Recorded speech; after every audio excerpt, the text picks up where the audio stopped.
Before I give you a simple use case for why you might want to do this, let's quickly run through the steps you need to take to export your essential graphics together with their alpha channel, so with transparency. So create your sequence as you normally would and put in your titles or your graphics or your templates or whatever you've got. In my case here, I've got a template that's really nice and easy to edit, and it's just a simple lower thirds. So there we go. This is what I want to export. So it's just a black background at the moment because it's the only thing on the timeline. Quickly go to File and Export. It's really easy, this one. Go to Media. And the only settings that you need to really watch out for here are the format. So change the format to QuickTime. Probably disable export audio because in most cases I wouldn't have thought you'd want to export audio together with a transparent title.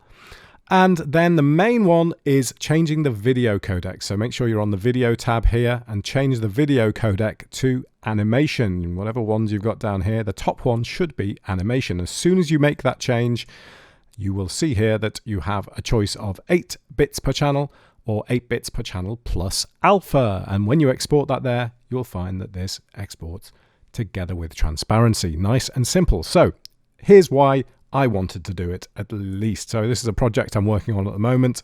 And if you look at this, if I just play this quickly, you'll see that we've got a nice title that comes in there. But I can put images behind it, of course, because it has an alpha channel with it. It's transparent. And the same thing with that one that I was just looking at there. If I drag that in, you'll see that, I can play that and it puts that lower third in the bottom there. It just looks really tidy. So that's the reason I wanted to do it. And probably, if you're on this video, you know why you want to do it. So hopefully that's helpful. Thanks for watching and see you soon.